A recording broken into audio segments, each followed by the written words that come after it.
Stop struggling with complex Docker commands and messy setups. In this video, I'll show you why CasaOS is the ultimate operating system to simplify your home lab.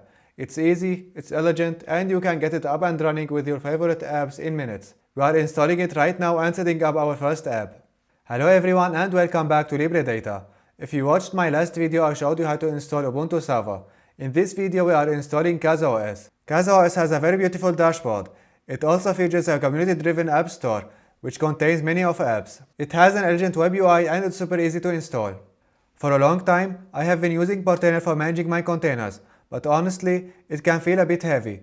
I have been looking for something cleaner and more refined, and that's where CasaOS comes in. It simplifies container management and it might be the perfect solution for everyone who wants to play with Dockers. So without taking much of your time, let's get into it.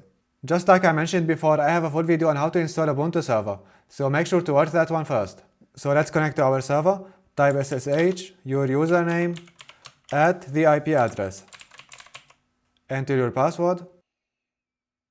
Now let's get CasaOS installed. The setup couldn't be easier. All you need is one simple command, so just paste it in your terminal and hit enter. Enter your password. It installs Docker and all other dependencies, so just give it a minute. As you can see, it's telling me this is the IP address and I have to paste it in the web browser. And that's it. Now you have to create your admin account. My name today is Alex and a secure password. It's asking me if I want to see CasaOS news on the dashboard, so why not? And welcome to your new home lab control center.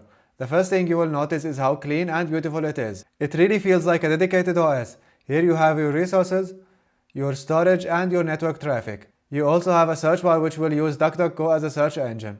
Here is your app store and your file browser. So here you can browse the files on your Ubuntu server. Here you can manage your account and here you can find some few settings. You can change the search engine, choose your language and change the web UI port. You can also change the background and install updates. And here you can access your terminal directly from CasaOS. Now to the most important feature of CasaOS, its App Store. So let's see what it has. Here it's telling you it has 363 apps, which is really amazing. And you can also custom install some apps if you couldn't find your app here. So let's see how easy it is to install some apps. Let's say add got home. Click on install. A few moments later. And it's installed, so let's open it. Okay, this was really fast. Let's click on get started.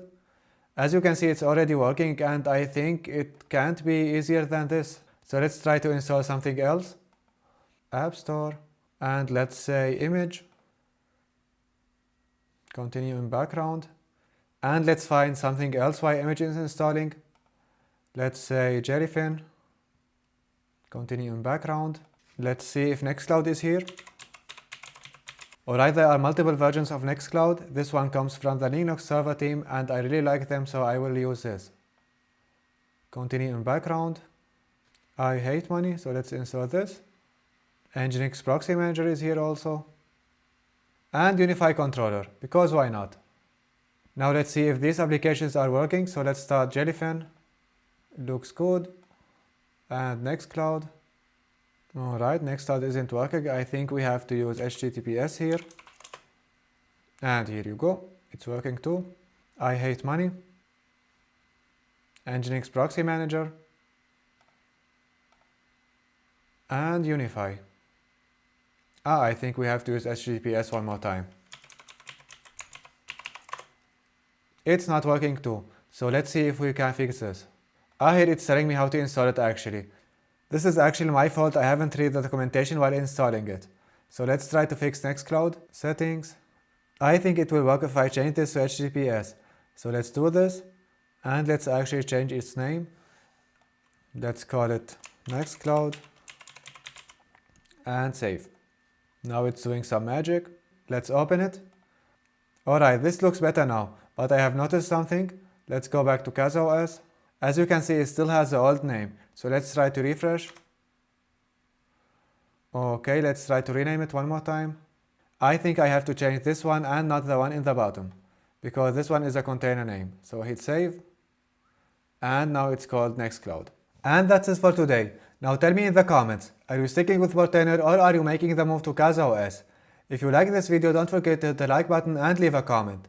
This is Libre-Data, and we are just getting started. See you in the next time.